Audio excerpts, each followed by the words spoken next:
সেই গুরুত্বপূর্ণ মিটিংয়ে ভারত যেটা 5ই আগস্টের পর থেকে ধারাবাহিকভাবে যে প্রোপাগান্ডাটি চালিয়ে আসছিল সেটাই তিনি রিয়াটেড। সেই জায়গা থেকে আমাদের একটা শঙ্কা যে বাংলাদেশ আগামীতে একটা মানে বিদেশি শক্তির আবার একটা নানা ধরনের টানপোড়েনের সম্মুখীন হতে যাচ্ছে। আমাদের যেটা সম্ভাবনা ছিল যে প্রফেসর ইউনূসের মতো একজন সম্মানিত এবং গুরুত্বপূর্ণ ব্যক্তি, আন্তর্জাতিকভাবে সমাদৃত, তার সাথে থেকে তাকে নিয়ে আমরা একটা জাতীয় ঐক্যমতের সরকারের মাধ্যমে রাষ্ট্রটাকে একটা সঠিক জায়গায় নিয়ে যাব। কিন্তু এখন দেখা যাচ্ছে যে এই 7 মাসে এই সরকারই নতুন সংকট তৈরি করছে, যেটা আপনারা বললেন মব জাস্টিসের কথা। একটা ঘটনা খুলনাতে আমাদের দলের কিছু নেতাকর্মীদের সাথে হয়েছে যে এই নতুন যে সদ্য দল, এদের সমর্থিত যে ছাত্ররা, তারা আপনার একটা মানে অভিযোগ তুলে কিছু ছাত্রদেরকে নিয়ে ওখানে একটা আমাদের কিছু নেতাকর্মী তারা নামাজ পড়বে, তারাবির নামাজ প্রস্তুতি নিচ্ছিল, ওইখানে তাদের উপরে হামলার মতো একটা ঘটনা ঘটছে। যদিও তারা বলছে যে ওখানে এই জায়গাটি তারা মানে দখল করেছে, যদি তারা দখল করে সেটা প্রশাসন উচ্ছেদ করবে, প্রশাসন ব্যবস্থা নেবে। এই ছাত্র নেতৃবৃন্দের পরিচয়ে মব ক্রিয়েট করে মানুষ তারাবির নামাজ পড়তে, সেই সময় তো হামলা করার অবকাশ নাই।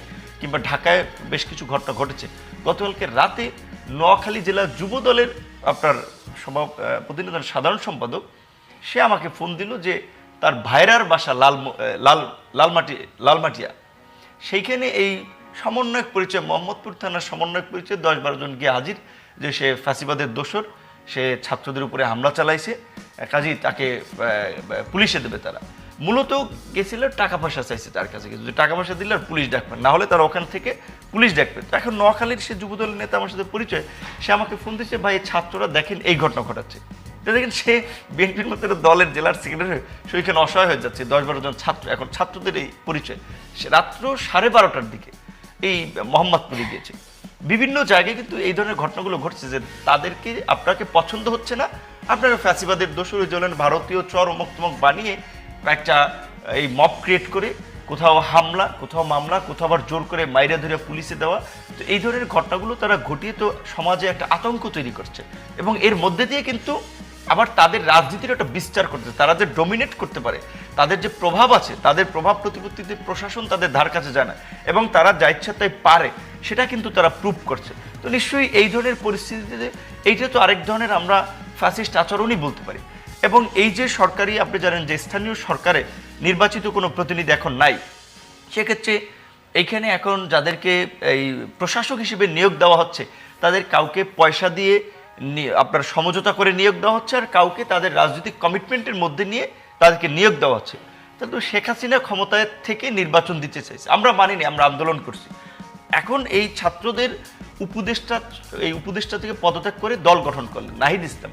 তিনি বলছেন যে রাজনৈতিক দলগুলো যদি চায় আমরা নির্বাচন করিয়ে দেব।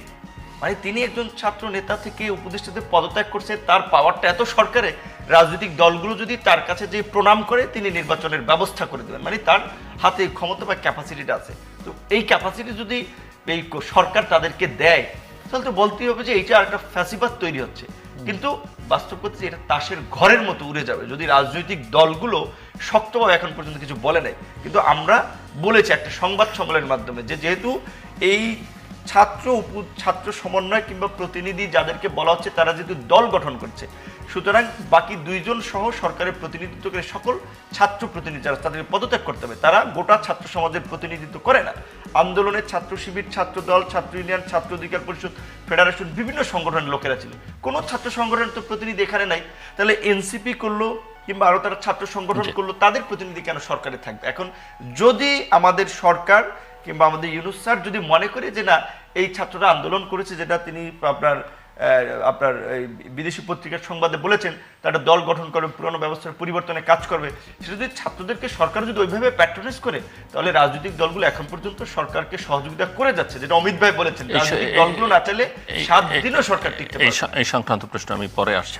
নূর, আমার যেটা আপনার কথা সূত্র থেকে যেটা প্রশ্ন, তো দীর্ঘকাল ধরে আপনারা বিএনপি তো বহু বছর ধরে আন্দোলন সংগ্রাম করছে এটি নির্দলীয় নিরপেক্ষ সরকারের অধীনে বা তত্ত্বাবধায়ক সরকার, জাতীয় সরকারের অধীনে একটা নির্বাচনের জন্য। সো আপনি কি মনে করেন কিনা, বা আপনারা দুজনেই মনে করেন কিনা, যে এই সরকার আমাদের সকলের সমর্থনের সরকার এবং এখন পর্যন্ত যাদের প্রতি সকলের সমর্থন আছে, এই সরকার আসলে একটা নিরপেক্ষ নির্বাচন করতে পারবে কিনা? আমি অবাধ, সুষ্ঠু, গ্রহণযোগ্য, অন্য প্রশ্ন গেলামই না, নিরপেক্ষ নির্বাচন করতে পারবে কিনা, এটা একটা প্রশ্ন। দ্বিতীয় প্রশ্ন হচ্ছে যে তাদের 8 মাসের নানা ক্ষেত্রে পারফরমেন্স দেখে মনে হচ্ছে কিনা যে নির্বাচন তো একটা মহাযজ্ঞ এবং সেই নির্বাচন করবার জন্য যে সক্ষমতা, দক্ষতা, যোগ্যতা লাগে সেটা তাদের আছে কিনা, আপনি কি মনে করেন?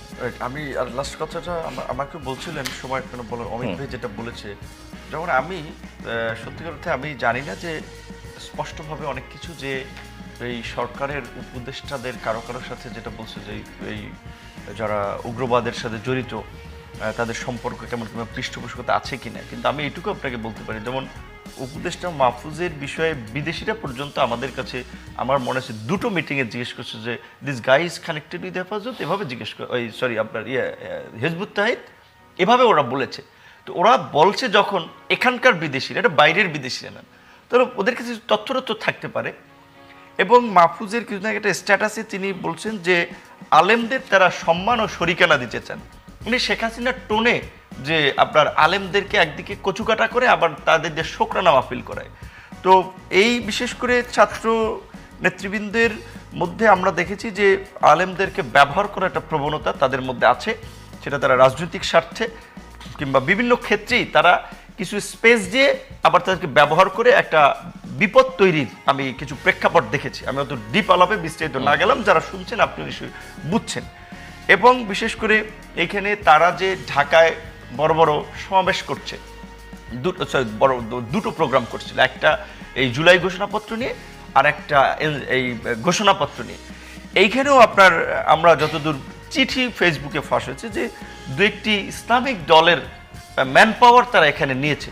তো তাহলে তো বিদেশিদের কাছে ইসলামিক দল না বলে মানে রাইট, এটা শুধুমাত্র ইসলামিক দলও না, মানে যাদের বিরুদ্ধে বিদেশিদের একটা চরম নেতিবাচক এবং ধর্মভিত্তিক রাজনীতি যারা করে দৃষ্টিভঙ্গি আছে উগ্রবাদী কর্মকাণ্ডের কারণে। সো তাহলে তো বিদেশিরা দেখতেছে তাহলে এরা সরকারের একটা পার্ট, আবার এদের সমর্থন, এদের সাথে নেক্সাস, তাহলে তো তুলসী গ্যাবার্ডদের এই ঘটনা আরও সেটার একটা মানে বিশ্বাসযোগ্যতা তৈরি হবে এবং সেটা আমাদের জন্য একটা ক্ষতির কারণ হয়ে দাঁড়াবে। তো সেই কারণে আপনি যেটা বলছেন যে 8 মাসে কিংবা 7 মাসে, আমাদের যেটা মনে হয়েছে যে এই 7 মাসে আইন শৃঙ্খলা পরিস্থিতি এবং সামগ্রিকভাবে রাষ্ট্রে স্থিতিশীলতা আনয়নের ক্ষেত্রে সরকারের যে পদক্ষেপ সেটা সন্তোষজনক না।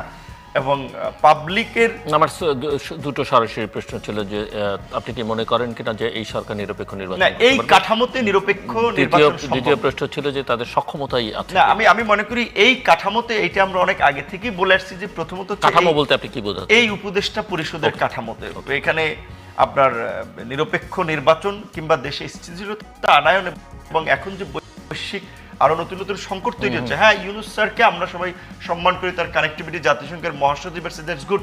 ইউনুস স্যার মেসি আমাদের প্লেয়ার, কিন্তু একজন মেসি তো আপনার একটা টিম জেতাতে পারবে না, তার সাথে আরো প্লেয়ার লাগে। জাতিসংঘ মহাসচিব 2018 সালে এসেছিলেন শেখ হাসিনার সাথে, সেই সময় এসেছিলেন না। এগুলো ধরেন বাংলাদেশের মানুষের মাঝে একটা পারসেপশন তৈরি করে যে না স্যারের একটা কারিশমা, সে মহাসচিবকে নিয়ে এসেছেন বা বিদেশিদের 27টা মিশন এখানে ডেকে মিটিং করে বলছেন তোমাদের মিশনগুলো এখানে স্থানান্তর করো, তারা কিন্তু করে নাই।